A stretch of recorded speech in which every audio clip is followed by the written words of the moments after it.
y viernes de la próxima semana, y es el primer foro virtual hispanoamericano sobre derecho marítimo internacional privado, en la cual también tiene una participación la AMEDIP con 3 de sus miembros, que son la doctora Yaritza Pérez, el doctor Francisco Goitortúa y su servidor Eli Rodríguez.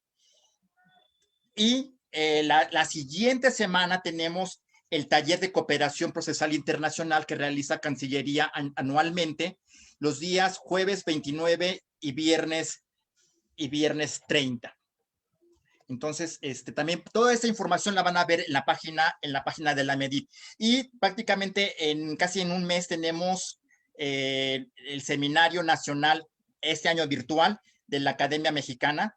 Y bueno, ya se está, yo creo que ya a inicios de la próxima semana estaremos circulando ya el programa definitivo, y ya nos estamos comunicando con los ponentes para tener una reunión y podernos organizar debidamente para este seminario, que es totalmente libre, gratuito, basta con que se registren. Vamos a circular la invitación, y también pueden encontrar la invitación y la información en la página de la AMEDIP. Y ahora sí quiero dejar la palabra al maestro Juan Carlos Guerrero para que nos presente a nuestro invitado del día de hoy. Muchísimas gracias, Eli. Muy buenas tardes a todos en nombre de tanto de la Barra Mexicana Colegio de Abogados en su Comisión de Derecho Internacional como de la Academia Mexicana de Derecho Internacional Privado. Sin más preámbulo, creo que no tenemos ningún aviso parroquial por parte de la Barra. Hoy tendremos sesión para elegir el Premio Nacional de Jurisprudencia. Ya les estaremos comunicando el día de mañana cuál habrá sido el resultado. Pero lejos de ese anuncio parroquial, yo daría paso a cederle la palabra a nuestro expositor. El doctor Juan Manuel Saldaña Pérez es magistrado de la primera sala especializada en materia de comercio exterior del Tribunal de Justicia de Justicia Administrativa. Todavía nos quedamos con el viejo nombre siempre.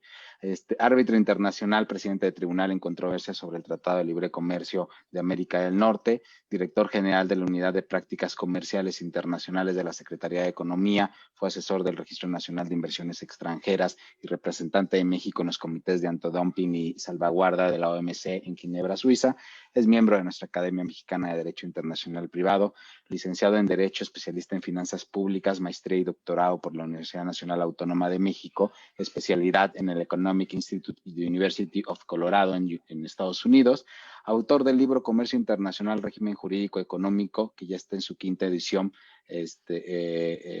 por parte de Porrúa, y de más de 70 artículos publicados en revistas especializadas en México y en el extranjero. Director del Seminario de Comercio Exterior, miembro del Sistema Nacional de Investigaciones Nivel 1 de CONACYT y miembro de la Asociación Nacional de Doctores en Derecho. Profesor de Derecho Internacional Público, de Derecho Internacional Privado, aduanero, comercio exterior, crédito público, competencia económica y arbitraje comercial internacional, tanto en licenciatura como en doctorado en la Universidad Nacional Autónoma de México, en la Universidad Panamericana, en el ITAM, en el Instituto Tecnológico de Monterrey, en la Universidad Iberoamericana y en la Universidad Autónoma de Ciudad Juárez, entre otras. Doctor Saldaña, es un placer contar con su presencia el día de hoy en esta sesión, y sin mayor preámbulo, vamos para adelante. Según recuerdo, ya debe tener la facultad de nuevo para compartir, ¿no? Yo creo que sin mayor problema debe de poder empezar la transmisión. Ya estamos también transmitiendo en Facebook. Muy buenas tardes. Adelante. A todos. Antes que nada, quiero agradecer a la Academia Mexicana de Derecho Internacional Privado, comparado a la Barra Colegio de Abogados, y a su presidente de la Academia, el doctor Eli, a ti, Juan Carlos, y a todos los amigos que me acompañan este día, que voy a platicar. Va a ser un intercambio de ideas sobre el capítulo 10 del TEMEC, que básicamente es el famoso capítulo 19 del Telecán. Y en este capítulo del TEMEC no hubo grandes cambios, pero precisamente a eso me referiré. ¿Qué es lo que no se cambió y cuáles son los puntos que México puso sobre la mesa en las negociaciones y que va muy relacionado con lo que el presidente Trump en su momento, cuando iniciaron las negociaciones del TEMEC, mencionó, entre otros, que el capítulo 19 del TELECAN era muy injusto para Estados Unidos. En ese sentido, vamos a enfocar, y básicamente será en cuanto al derecho aplicable, ¿no? En cuanto al derecho aplicable en las controversias sobre prácticas desleales, ¿qué derecho tiene que aplicar el panel binacional? Ese va a ser el punto. Pero antes, traigo una exposición que quiero compartir con ustedes. El tema de solución de controversias en materia de derecho antidumping en el TEMEC y el contenido de mi exposición. El contenido de mi exposición será brevemente qué es la práctica legal de dumping, la investigación administrativa, la resolución final o definitiva que se impone como resultado de la investigación administrativa y la impugnación de esta resolución definitiva ante un panel binacional. Pensamos, como dice la tabla, que la resolución definitiva que impone cuota compensatoria generalmente son las que se impugnan, pero no siempre son las resoluciones que se imponen definitivas que imponen cuotas compensatorias.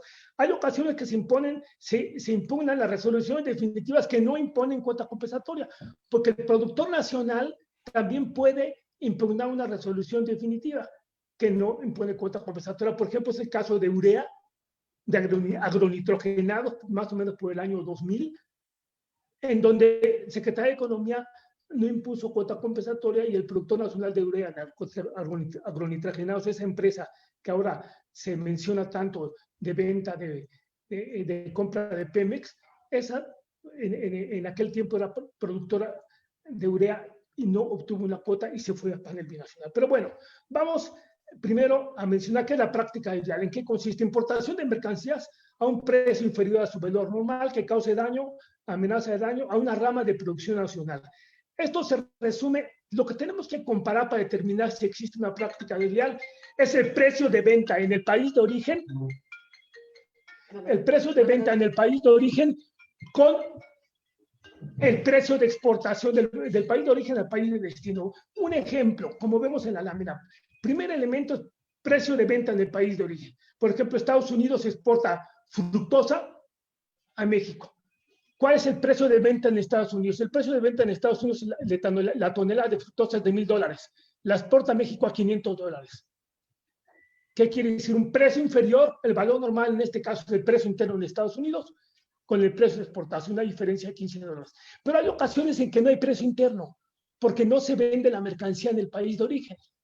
O bien hay precio interno, pero ese precio interno no es confiable, porque ese precio interno está entre compradores y vendedores independientes, son precios de transferencia. Entonces no se puede tomar ese precio, o ese precio son compradores y vendedores vinculados. En ese caso, cuando no puedo tomar precio interno, tomo una de dos opciones: precio de exportación más alto o valor reconstruido. Precio de exportación, por ejemplo, de Estados Unidos a un tercer país, ¿no? O valor reconstruido. Vamos a nada más un ejemplo de valor reconstruido. El caso de transformadores eléctricos de potencia originados de Brasil.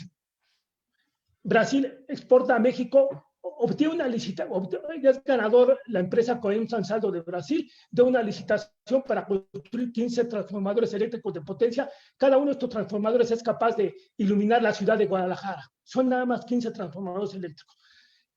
La empresa MAVE mexicana se inconforma porque dice que, alegando que esas importaciones son a precios dumping. Es más, los transformadores en ese caso ni siquiera existían, no se habían construido. Este caso es una amenaza de daño, como veíamos en la tabla anterior, daño o amenaza de daño. Voy a buscar el precio interno en Brasil.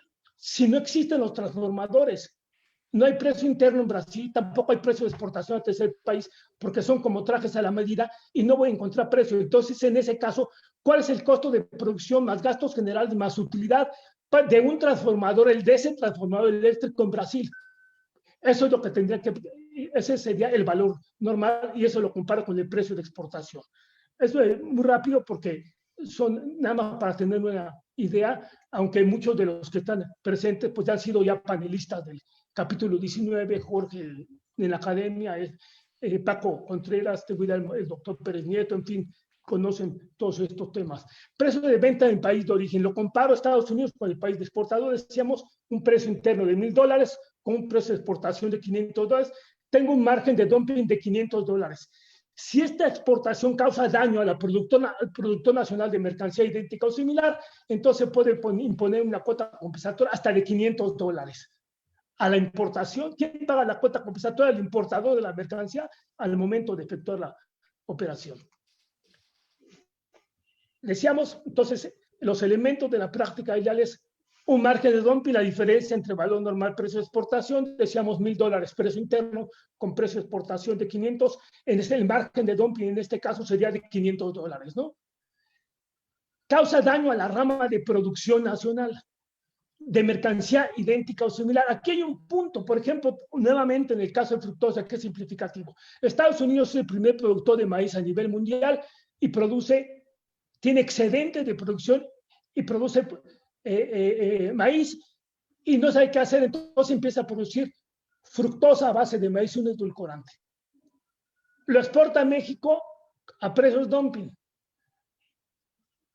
Los productores mexicanos de azúcar consideran que es la rama de producción nacional de producto similar, no idéntico, similar, que le causa daño, porque las refresqueras empiezan a consumir fructosa importada para los refrescos en vez de azúcar. ¿Ah? Entonces, esa es la rama, ese es el producto idéntico o similar. O, por ejemplo, en el caso de cierres de latón y cierres de plástico. Si son cierres de latón y cierres de plástico, si son mercancía idéntica o similar, o cierres de latón y cierres de aluminio, ¿no? Pareciera que son mercancías en cuanto a su uso y función, serían mercancías, pues son idénticas, tienen el mismo uso, tienen el mismo función. En el caso de los cierres no son mercancías idénticas o similares, resultó, ¿por qué? Porque el cierre de plástico se utiliza para vestidos de seda y el cierre de latón para mezclilla, y no se puede poner un cierre de latón a un vestido de seda. Entonces, bueno, son una serie de cuestiones que tienen que considerar. Y también si el daño que tiene la producción nacional, ¿por qué? Porque cuando se importa la mercancía a esos precios, pues se deja de producir, se deja de consumir el producto nacional y se prefiere el producto extranjero. Y entonces la producción nacional tiene disminución en sus ventas, en sus utilidades, en su capacidad instalada, en sus inversiones. Ese es el daño a la producción nacional. La causalidad significa que el daño que tiene la producción nacional tiene que ser a causa de las importaciones, porque el productor nacional puede tener daño por diferentes causas, una huelga, el COVID, etcétera. Lo que tiene que demostrar es que el daño que tiene la producción nacional, la pérdida de empleos y de ventas, de utilidades, de producción, etcétera, se debe a las importaciones a precios dumping, que en el mercado de origen se venden a 1,000 y se exportan a México a 500, ¿no? No basta con esto, todo esto se tiene que demostrar en una investigación administrativa, un procedimiento cuasi judicial ante la Secretaría de Economía, en el caso de México, que lleva aproximadamente un año, donde participan importadores, exportadores, productores, gobierno. Es un juicio administrativo, por decir. Y como resultado de esto se puede llegar a imponer una cuota compensatoria. Ahora bien, el panel binacional. La cuota compensatoria, ¿cómo se puede impugnar? La cuota compensatoria se puede impugnar por la vía interna, recurso de revocación, juicio de nulidad, juicio de amparo. O la vía de panel binacional del capítulo 19, del capítulo 10 del TEMEC, ¿verdad? Para mercancías originarias de Estados Unidos y de Canadá. El panel del capítulo 19, del capítulo 10 del TEMEC es excluyente de la vía interna. ¿Qué significa? Que los importadores, exportadores que participaron en la investigación pueden acudir a una vía o a otra. Son 30 días de que se emitió la resolución final para acudir a la vía de panel. Si no se acude a la vía de panel, entonces empieza a correr el término de 30 días para la vía interna. O sea, una vía excluyente de otra. ¿Cómo se integra el panel? El panel se integra por 5 árbitros, ¿no? 2 nombrados por una parte, 2 por otra parte, y por sorteo se nombra al presidente del panel, 5 panelistas, Y aquí hay una figura que son recusables hasta por 3 ocasiones sin causa. Una recusación sin causa. ¿Qué quiere decir? Estados Unidos principalmente nos ha recusado árbitros, panelistas, sin decir motivo. Simple y sencillamente, no quiero a esa persona. Hasta 3, en un caso, 3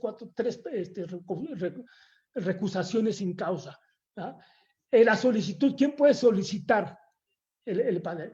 Los importadores, exportadores, productor nacional. Generalmente son los importadores, exportadores. Es muy raro que el productor nacional impugne una resolución, pero tenemos el caso de urea agronitrogenados, en donde el productor nacional impugnó la resolución, porque la resolución se emitió una resolución final sin cuota compensatoria, porque no había producción nacional. Desde aquel tiempo no había producción nacional, había fierros viejos. La solicitud, bueno, los importadores, exportadores, productores. Mi punto central, como ven, está con rojo, va a ser el derecho aplicable. Competencia, la competencia del panel es revisar una resolución definitiva. El procedimiento de investigación en materia de dumping dura aproximadamente 1 año, y en este procedimiento participan importadores, exportadores, productor nacional, gobiernos. También participan los consumidores industriales. Y todos estos pueden solicitar, los consumidores importados, exportadores y productores pueden solicitar la instalación de un panel binacional. Y aquí viene el punto central, porque este mecanismo de solución de diferencias, como lo mencioné en un inicio, básicamente es el mismo que estaba en el capítulo 19 del Telecán. No es un tema nuevo, pero lo que sí es un tema poco tratado es en cuanto al derecho aplicable. El panel binacional va a revisar una resolución definitiva en materia antidumping si esta resolución cumplió con se emitió o se cumplió con la legislación del país que es importador. Por ejemplo, si la mercancía se importa de Estados Unidos a México, México impone una cuota compensatoria, una resolución final que impone cuota compensatoria en contra de importaciones de Estados Unidos, entonces se conforma un panel binacional y van a revisar si México emitió esa resolución con cuota compensatoria cumpliendo la legislación nacional, la legislación mexicana en materia de cuotas compensatorias. ¿Cuál es la legislación mexicana en materia de cuotas compensatorias? La Ley de Comercio Exterior y su reglamento principalmente. Y aquí viene el punto. El acuerdo antidumping es parte de la legislación nacional en materia de dumping. El acuerdo antidumping, un tratado internacional del acuerdo de Marrakech, pues es parte de la legislación nacional, aunque no siguió el proceso legislativo. En el caso de Estados Unidos, sí, Estados Unidos sigue una investigación, por ejemplo, contra los tomates mexicanos y como resultado de esa investigación impone una cuota compensatoria. Los importadores, exportadores mexicanos solicitan un panel y el panel va a revisar que si Estados Unidos cumplió con su legislación al emitir una resolución e imponer cuota compensatoria. ¿Cuál es su legislación? ¿El acuerdo antidumping forma parte de la legislación de Estados Unidos? No. El texto del acuerdo antidumping no forma parte de la legislación de Estados Unidos, porque Estados Unidos, lo que forma parte de su legislación es la Implementation Act que emitió el Congreso cuando aprobó el acuerdo de Marrakech, pero no el texto del acuerdo antidumping. Y la legislación de Estados Unidos es la Implementation Act de la Ronda Uruguay y su ley de comercio exterior. Y ahí vamos a regresar un poquito más adelante. El criterio de revisión, ¿cuál es el criterio de revisión? El criterio de revisión es el artículo 51 el artículo 51 de la Ley Federal de Procedimiento Contencioso Administrativo, que era el 231 del Código Fiscal. Anteriormente, ahora es el artículo 51 de la Ley Federal de Procedimiento Contencioso Administrativo, en donde se señalan las violaciones lo que va a revisar el panel. Va a revisar si se emitió la resolución por autoridad competente, si hubo violaciones en el procedimiento que trasciendan el fondo de la resolución, si hubo, si se valoraron pruebas, etcétera, etcétera. Y el criterio de revisión y el criterio de resolución es el que también está establecido en el capítulo 10 del TEMEC, no en la Ley Federal de Procedimiento Contencioso Administrativo, porque lo que hace el Tribunal Federal de lo que da el Tribunal Fiscal, lo que hace es, el criterio de revisión es el artículo 51, y si hay una violación del artículo 51, aplica el artículo 52, el panel no. El panel no aplica el artículo 52. El artículo 52 dice se tendrá que anular la resolución o tendrá que una nulidad para efectos. No, eso no puede hacer el panel. El panel solamente con base en el artículo 51, si hay una violación, el panel puede confirmar o devolver la resolución para que la autoridad la ponga de conformidad con lo que establece el panel. Y la decisión final del panel, que es esa, precisamente devolver la resolución o confirmar.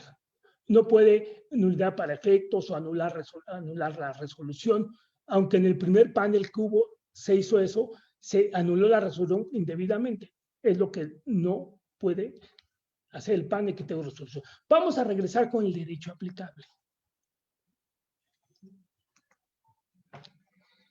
¿Qué es lo que revisa el panel?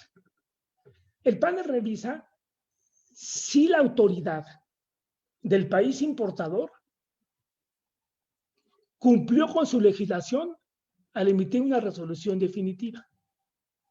Vamos a suponer que es una resolución definitiva de que México sigue una investigación en contra de Fructosa o de Acero de Estados Unidos.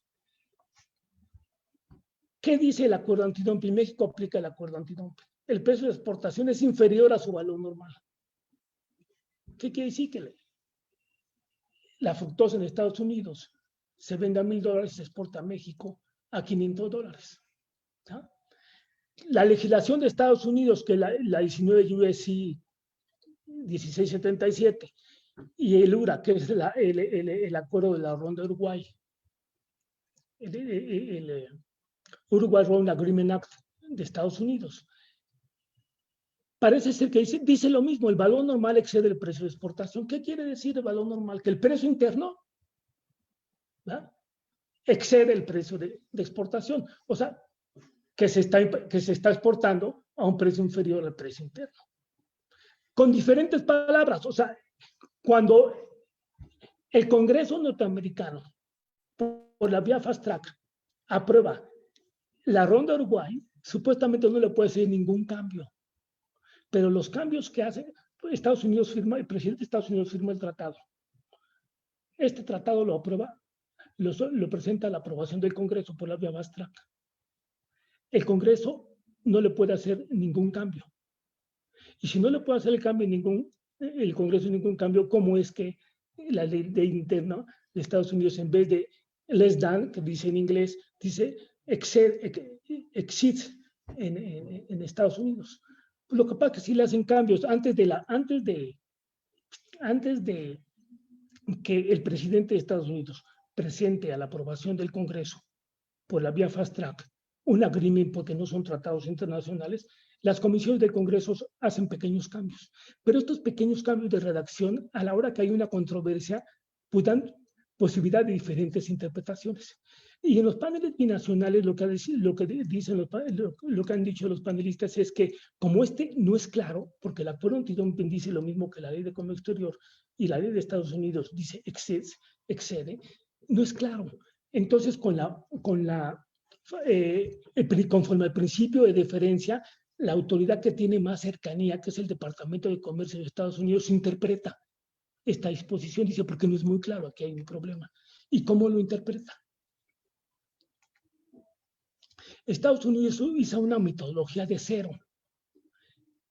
Cuando se calcula el margen de dumping, compara valor normal con precio de exportación, ¿no?, excluye del margen de dumping, como lo vamos a ver en el siguiente cuadro, que va a quedar con más claridad, todas aquellas importaciones que no tienen dumping.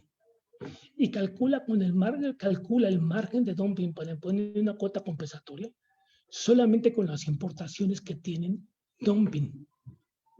De tal forma que si en un periodo de 6 meses hubo 1 millón de operaciones y solamente, vamos a suponer, 1,000 operaciones son con dumping, el margen de dumping lo calcula con 1,000 operaciones y excluye 990,000 o 999,000.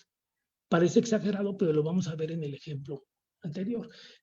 O sea, en otras palabras, conforme a la metodología que utiliza Estados Unidos, que está conforme a su legislación nacional, la posibilidad de encontrar dumping es mucho mayor que utilizando la metodología que está prevista en el Acuerdo Antidumping y que aplica México y la mayoría de los países miembros de la OMC. ¿No? En el caso de Estados Unidos se excluyen todas las operaciones que no tienen dumping y solamente se consideran las que tienen dumping. En el caso de México, se meten en una bolsa todas las operaciones con dumping y sin dumping y se saca un promedio. Aquí lo vamos a completar mejor con el siguiente ejemplo. Vamos a suponer que en un periodo de enero a junio de 2020, que los periodos generalmente son de 6 meses a 1 año. En este ejemplo es de 6 meses. ¿Cuál es el periodo investigado? El periodo investigado es donde se compara precio interno, en el ejemplo valor normal, con precio de exportación. Un periodo de 6 meses. ¿No? Tenemos 5 transacciones. Hay muchas, pero en este ejemplo tenemos 5. En la primera transacción es de 90 precio interno contra 75 precio de exportación, una diferencia de 15. ¿Qué quiere decir? Tienen dumping. ¿No? En el segundo punto también se vende en el mercado interno, ¿no?, de Estados Unidos a 95 y se exportan a 75. Tienen un margen de dumping de 20. ¿No? A ver, en el tercer ejemplo, el precio interno es igual al precio de exportación. No hay dumping, es 0. ¿No? En el cuarto caso, el precio interno es de 90 y el precio de exportación de 110, pues tampoco hay dumping porque es negativo. ¿No? No hay dumping, al contrario, se vendió mucho más caro. Bueno, es un número negativo. Y en el quinto caso, tampoco hay dumping, porque se vendió al mercado interno a 95 y al mercado de exportación también a 110, hay una diferencia de 15. ¿Qué es lo que hace Estados Unidos? Todos estos números negativos y este número de 0, una de dos, todos los convierte a 0, que el 0 no tiene valor, o bien los números negativos no los considera. Si hacemos el margen de dumping con esto, tenemos un margen de dumping de 35, 15 más 20, porque todos los demás no valen. $35 o 7% en términos porcentuales, ¿no? Bueno, así es como lo calcula Estados Unidos. Vamos a ver cómo lo calcula México, la Comunidad Europea, Japón, ¿no? Con el siguiente ejemplo. Son los mismos datos, no es que yo tenga otros datos, son los mismos. El ejemplo, ahorita es el ejemplo de manzanas originarias de Estados Unidos, que hemos tenido casos de manzanas. Estados Unidos, el precio de exportación, el valor normal, $90, $75. Hay una diferencia de 15. Las manzanas que se importan México de Estados Unidos, ¿no? Y México sigue la investigación. En el segundo caso, el precio interno en Estados Unidos es $95 contra 75, hay una diferencia de 20, hay dumping de 20. En el tercer caso son los mismos números, son las mismas cifras, no son otras cifras. En el tercer caso, pues no hay dumping. Se vende al mercado interno al mismo precio que al mercado de exportación. En el tercer caso es negativo. ¿Qué quiere decir? Se vende en el mercado interno mucho más bajo que al precio de exportación, entonces menos 20. Número negativo. Y en el quinto caso, menos 15. ¿Qué es lo que hace México, la Comunidad Europea, tal como establece la OMC? el acuerdo antidumping.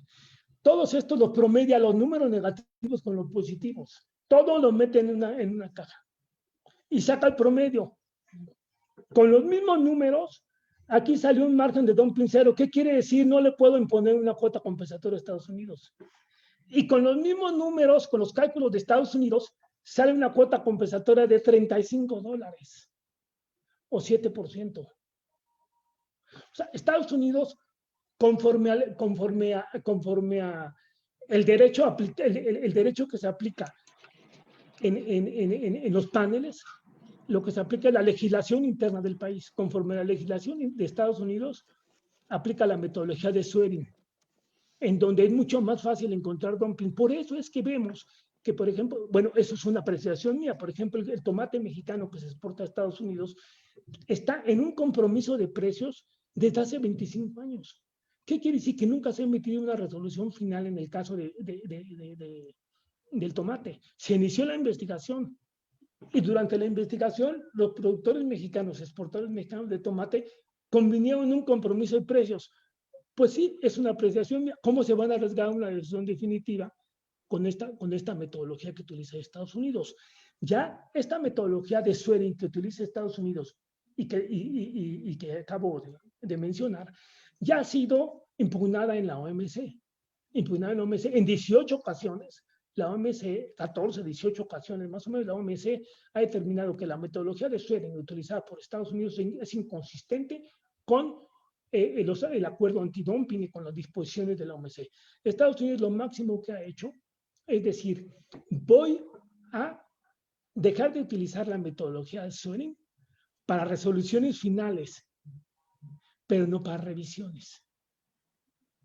A ver cómo está. Eso sí, resolución. Lo que pasa es que Estados Unidos tiene un método retrospectivo de aplicación de cuota compensatoria. Solamente se puede aplicar cuota compensatoria cuando se tiene un margen de 3.5% de minimis. Entonces, Estados Unidos ya no aplica, cambió su práctica administrativa, no cambió su legislación. Voy a cambiar mi práctica, pero voy a cambiar mi práctica solamente para resoluciones finales, no para revisiones. Pero Estados Unidos nunca aplica cuotas compensatorias con el número que obtiene en la resolución final. Lo aplica con la revisión anual del primer año. O sea, durante el primer año se obtiene un margen de dumping, vamos a suponer, de 4%, porque si es de menos de 3.5%, no procede. De 4% bajo, muy bajo. Al año lo revisa. Este 4% lo obtuvo que con la metodología de la OMC. Y al año lo revisa. Y al año le aplica la metodología de todas esas importaciones que se dieron ese año, aplica la metodología de Swearing y lo aplica retrospectivamente a todo ese año. Entonces, este es el punto, precisamente en la negociación, última negociación del capítulo 10 del TEMEC, Secretaría de Economía. Estados Unidos quería eliminar el capítulo, México señaló que eso era improcedente, inadmisible, y entonces México, entre las reclamaciones que hizo Estados Unidos en la negociación, sacó el Swearing. Otro punto que sacó en la negociación es cuando se impone una cuota compensatoria residual para todos aquellos que no participaron en la investigación de exportadores, Estados Unidos pone la más alta que encuentra. Y todos los demás países, México incluyendo, ponen un promedio de todas, ¿no? Entonces, este tipo de reclamaciones se hizo.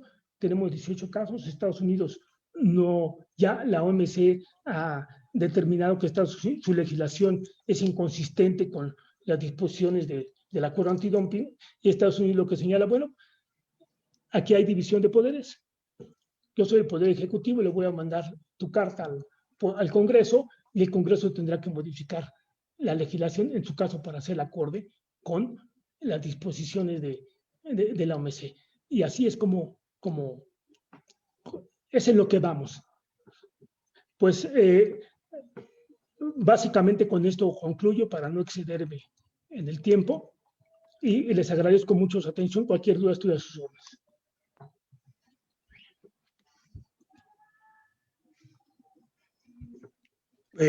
¿Yo podría intervenir, Eli? Con todo Sí, gusto. doctor, con todo gusto. Claro Tiene que la sí, palabra. me mucho gusto saludarte.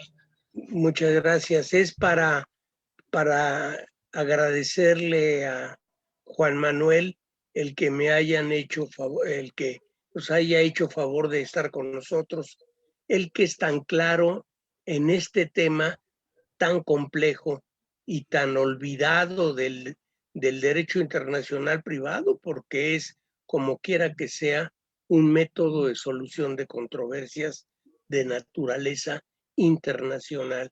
Y ojalá que tu plática sea provechosa, sobre todo para los jóvenes que participan en la academia, para que les llames la atención, a ver si te jalas alguno que otro para ese tema y es importante. Muchas gracias, Juan. Al contrario, muchas gracias a todos ustedes.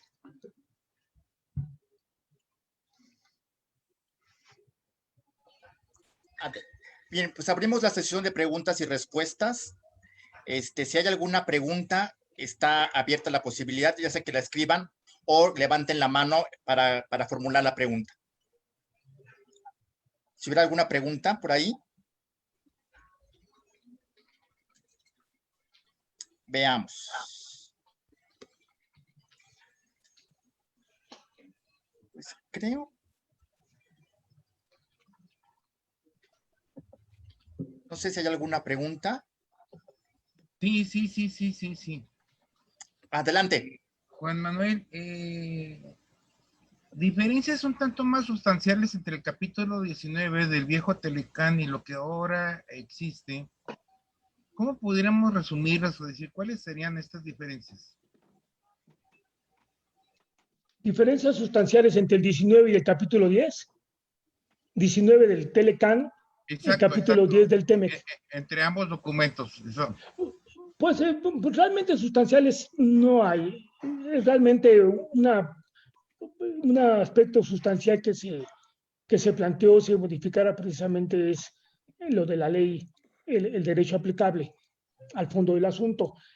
Se establecieron compromisos de intercambio de información para detectar cuando hay elusión en el pago de cuota compensatoria. ¿Qué quiere decir? Que, por ejemplo, se impuso cuota compensatoria a las bicicletas y ahora las bicicletas se importan desarmadas, ¿no? Entonces, para intercambio de información entre las partes respecto a estos puntos, ¿no? Pero realmente sustancial, no, básicamente es el mismo capítulo, ¿no? Correcto. Oye, y otra cosa, ¿ya existe reglamento sobre el capítulo 10 semejante al capítulo 19 para los tribunales? Tengo entendido que ya Secretaría de Economía emitió el reglamento, ¿eh? El reglamento de procedimiento, las reglas de procedimiento. Esas reglas son muy parecidas, ¿eh? Son muy parecidas a las del 19. Son semejantes. Sí, son semejantes. Porque yo recuerdo los problemas que nos encontramos era a veces con las traducciones, que eran un tanto, a veces en un caso nos encontramos con que había diferencias en las traducciones, el francés, el inglés y el español. Y tuvimos que adoptar una decisión que tú conociste, que comenzaste tú el asunto en la vieja Secofi, y aquí no sé si se habrán verificado las traducciones para que más o menos pudieran corresponder. No lo conozco, ¿eh? No lo tengo muy presente ese punto en particular. Pero lo que sí se consideraron todas aquellas observaciones que pues todo este tiempo de experiencia de aplicación de este sistema, pues se planteó, sobre todo en las cuestiones de procedimiento, incluirlo en las reglas de procedimiento, ¿no? Sí, digo yo porque en el caso de la carne que se presentó, tuvimos diferencias en la resolución de un incidente. Y entonces al resolver el incidente tuvimos diferencias entre los panelistas de Estados Unidos y de México, y al final de cuentas tuvimos que tomar en consideración no el reglamento escrito en español, sino que tuvimos que tomar en consideración la francesa y la que estaba en inglés para poder dar una respuesta al problema. y bueno, pues al final no hubo problema entre las partes al momento de dictar resolución. Pues a eso me refería, que sí había una ligera diferencia en el reglamento, en las traducciones de cada uno de los reglamentos y los idiomas.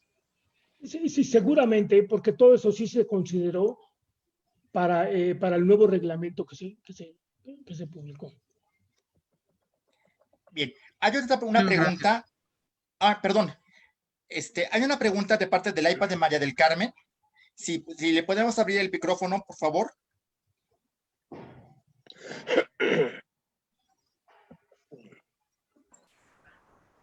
Está el iPad de María del Carmen. Si quiere tomar la palabra. Reiniciar el audio, pero hay problemas porque no me deja su usuario. No sé si nos puede ayudar abriendo ella su micrófono. Tiene el permiso. Si no, bueno, la formuló en el chat y dice, doctor dice, ¿a dónde se somete la controversia si se optó que se resuelva vía panel? Si se opta el vía de panel, ajá, se presenta ante el secretariado que está en la Secretaría de Economía, el Secretariado de Libre Comercio de México. Allí se presenta la solicitud y la puede presentar cualquier importador, exportador o el mismo productor nacional. También, ya no lo mencioné, pero las diferentes vías de impugnación de una resolución son vía interna, el recurso de revocación, juicio de nulidad y juicio de amparo. La vía para producto de Estados Unidos, la vía de panel, que es es mixto, el arbitraje mixto, porque es particular, gobierno, por otro lado, cualquier importador, exportador, productor, contra el gobierno que emitió la resolución final. Y otra vía de impugnación es la vía de gobierno a gobierno. Un ejemplo, en el caso de Fructosa, se impugnó la resolución final que impuso cuota compensatoria a las importaciones de fructosa originarias de Estados Unidos.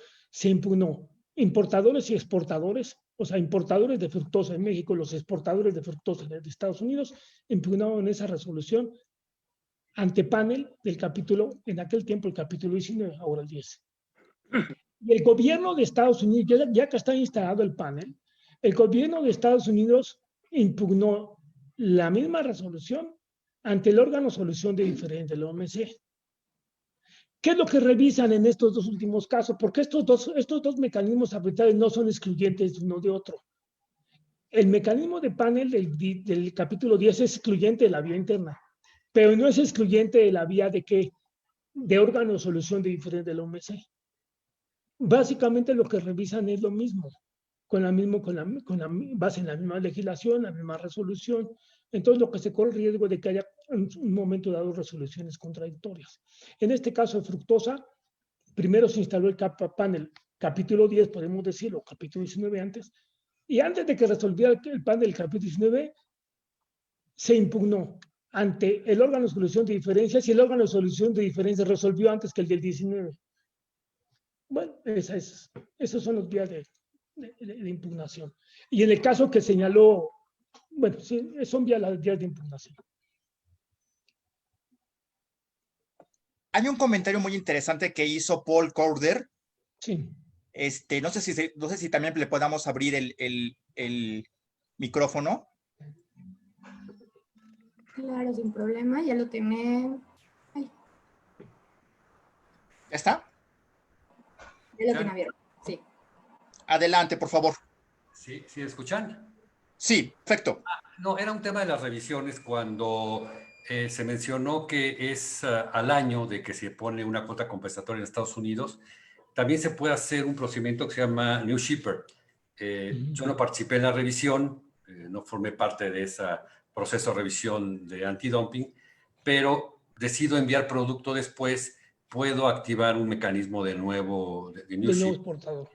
Nuevo exportador y tratar de conseguir una tarifa menor. De entrada se da una fianza, determina normalmente una tarifa baja respecto de la más alta, pero si se pierde, Entonces, todo ese dinero hay que entra en una fianza o en un depósito. Si es en una fianza, se lo cobran. Si es en un depósito, se pierde. Entonces, nada más ese era mi comentario.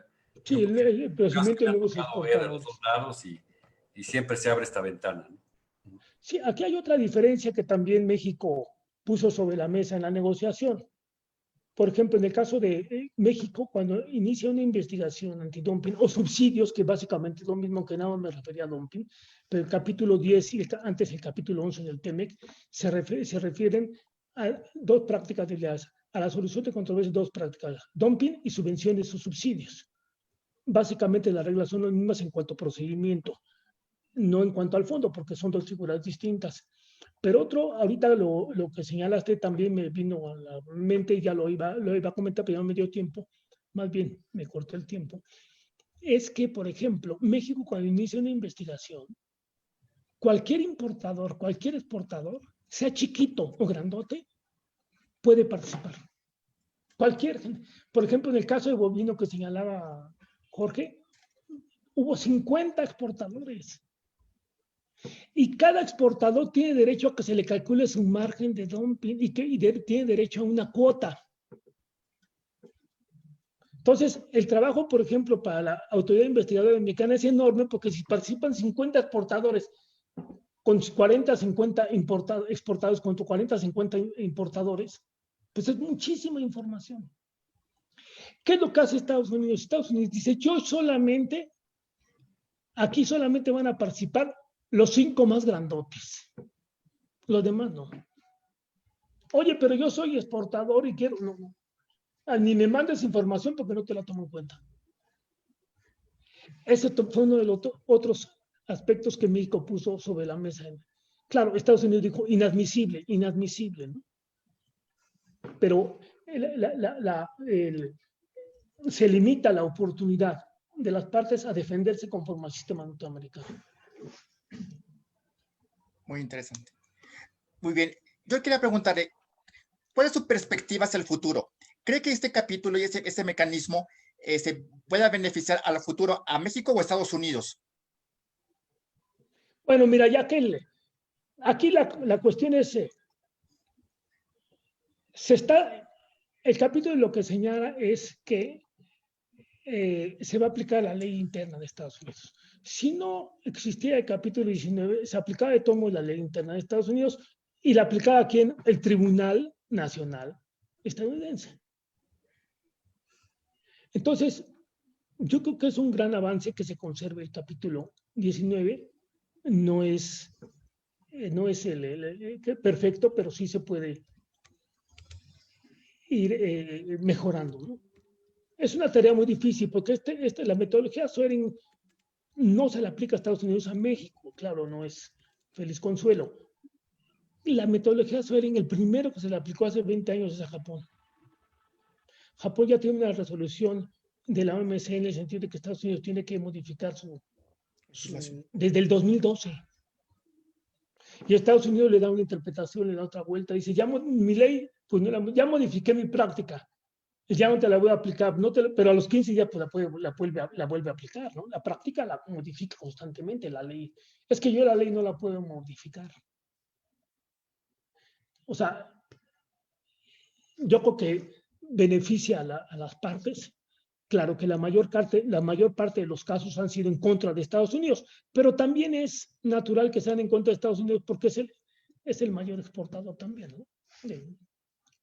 Entonces, la mayor parte son, yo creo el 80%, el 70% son con Estados Unidos, son de Estados Unidos. Muchas gracias. Si hubiera alguna otra pregunta más. Creo que hay una más, efectivamente. Es de Martín Chavarría. A ver si le podemos habilitar el micrófono. A Marín Chavarría.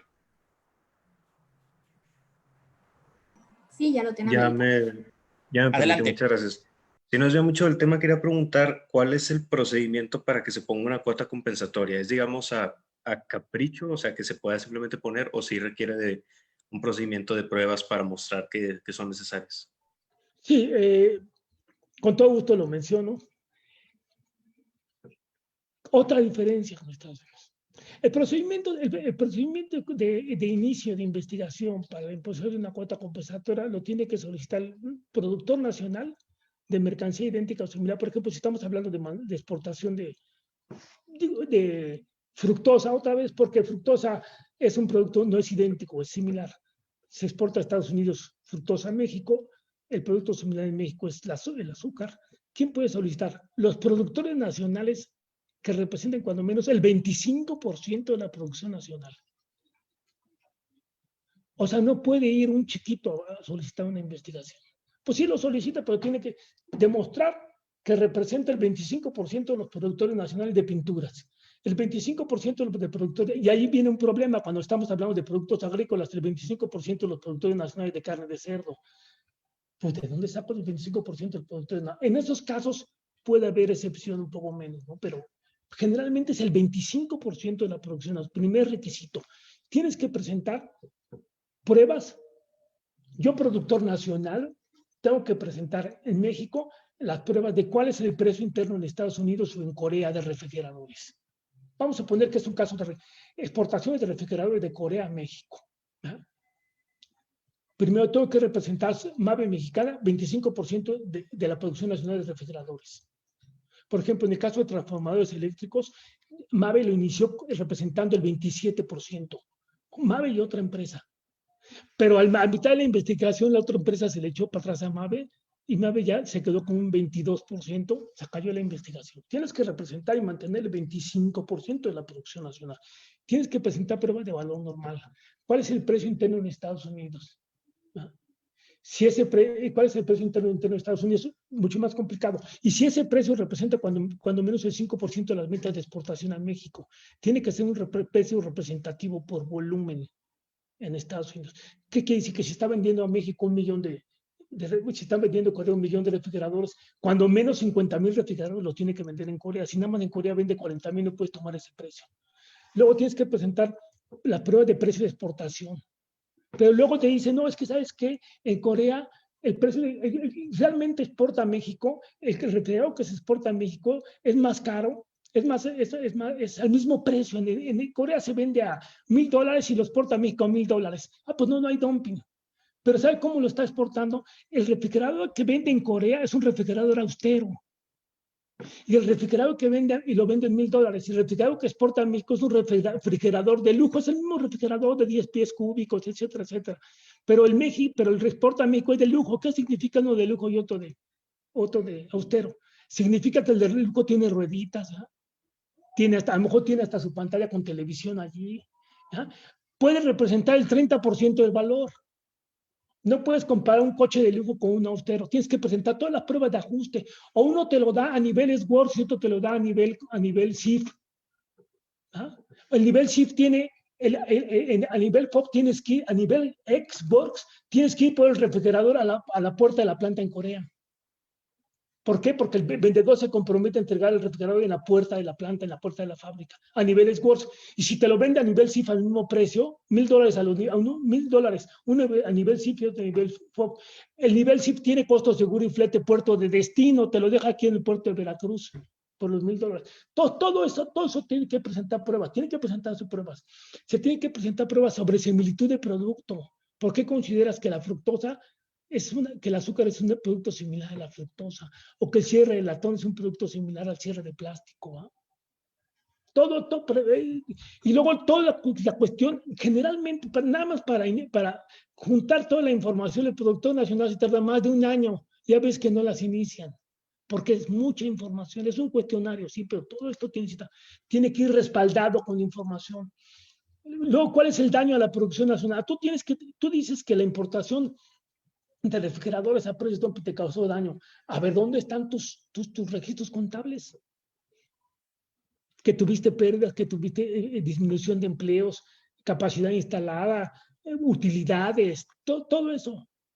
Bueno, aquí ya están los números rojos, pero ¿sabes qué? Ahora me tienes que demostrar que se debe a esas importaciones en otras causas, porque tuviste una huelga, vino el COVID, hubo una inundación. Realmente el daño que tienes es por esas causas, no por las importaciones. Y ya tenemos, todo esto se demuestra en una investigación, en un procedimiento que se sigue en forma de juicio que dura aproximadamente 1 año. En el caso de México se lleva a cabo, se solicita ante la Secretaría de Economía, aproximadamente 1 año, donde participan importadores, exportadores, gobierno, participan hasta productores industriales. Por ejemplo, en el caso de papel bond de Estados Unidos, México siguió una investigación en caso de papel bond de Estados Unidos, y donde preliminarmente impuso una cuota compensatoria provisional, no la definitiva. Ya saben la mano los de papel, los productores de libros de texto gratuito y los de la industria litográfica. Si tú pones una cuota compensatoria, el papel que utilizo para los libros de texto gratuitos es papel importado de Estados Unidos, y tú dices que viene a precios dumping. Si tú le pones una cuota compensatoria del 30%, ya todos los chamacos se van a quedar sin libros. ¿Por qué? Porque no nos va a alcanzar el presupuesto. Entonces participan todos los que tienen interés, aproximadamente 1 año. Y como resultado de esa investigación que dura aproximadamente 1 año, donde se publica en el Diario Oficial la resolución de inicio, se convoca a importadores y exportadores y a todo el que quiere participar para que presente información, y se le manda cuestionarios a los exportadores de países del país de origen, si es Japón o es Corea. Es más, hay investigaciones que son en cuenta de 7, 8 países, multipaís de 3, 4 productos. Todos participan. Pruebas. Luego se emite una resolución preliminar con cuota o sin cuota provisional, que se publica también en el Diario Oficial de la Federación. Y luego otra vez, si pusiste cuota compensatoria provisional, pues el exportador, que le afecta la cuota, y al importador, pues vuelven a presentar información para tirar la información que presentaste para demostrar lo contrario. Y luego ya se emite la resolución final, también se publica en el Diario Oficial de la Federación. Y contra lo que se puede impugnar, lo que se puede impugnar ante un panel binacional, y la resolución final. Tenemos 3 resoluciones: inicio, Diario Oficial; preliminar, Diario Oficial; y final. La que se puede impugnar ante panel es la resolución final, con o sin cuota compensatoria, ante un panel binacional. Pues básicamente es eso. Y el procedimiento de panel también dura aproximadamente 1 año. Muchísimas gracias. Yo sí, creo que no hay más preguntas. Entonces,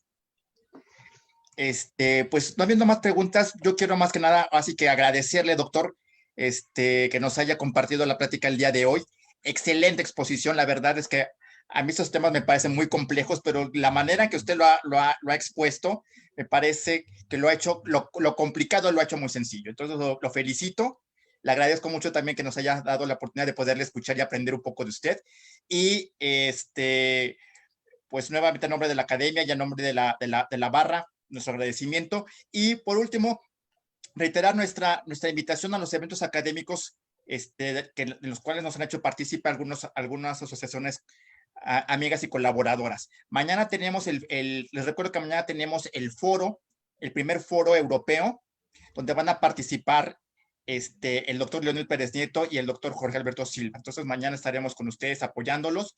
Y bueno, tenemos otros eventos. Está el Congreso de Derecho Marítimo Internacional Privado, y próximamente también el taller de Cooperación Procesal Internacional de la Cancillería.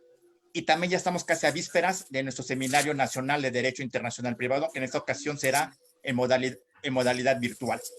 Se estará ya circulando en estos días ya el programa del seminario, y estaremos también convocando a una breve reunión a los ponentes para ver algunas cuestiones de organización. Quiero agradecer, perdón, Vicky. Hola, ¿Cómo nada más estás? quería felicitar. Bien, muy bien, muchas gracias. Oye, mañana, ¿qué hora es lo de la? Bueno, primero quiero felicitar al ponente, muchas felicidades al doctor Saldaña, y también saber a qué hora va a ser lo de mañana, lo del foro ¿a las 9 empieza o a qué hora empieza? A ver, quiero dejarle la palabra al doctor Pérez Nieto o al doctor Silva, que ellos son nuestros participantes. Nuestros ponentes, ¿sabes? Nos pueden decir el problema es la diferencia de horarios. Sí, Claro. el evento es a las 9 de la mañana, pero nosotros debemos de conectar un poquito antes. 9 de la mañana de México. Sí. De México, sí. Ya tenemos los datos en alguna parte, ¿verdad? Sí, están en la página de la secretaria de la MEDIP. Ah, sí. Bueno, ahí en les el busco entonces. link de Guest Link, porque hay 2 links. el de los ponentes y el guest link. Los que quieran asistir entran a través del guest link. Ok, gracias. Gracias. No por nada, Vicky. Y pues mañana estaremos allí apoyándolos. Y nada más quiero ya para terminar mandar saludos a nuestros amigos que se han conectado desde Aguascalientes, Oaxaca, Estado de México, Baja California, San Luis Potosí, Nayarit y Tlaxcala.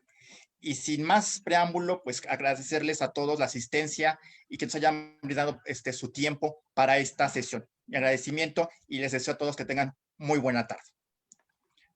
Hasta luego. Hasta luego, adiós. Gracias, hasta luego. Gracias, magistrado. Gracias, Eric. Gracias. Muchísimas gracias.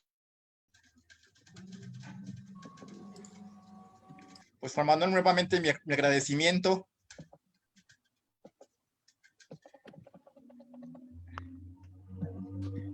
Nos vemos entonces, hasta después. Hasta luego. ¿Ya cerramos, Eli? Ya estamos, ya cerramos. Ok.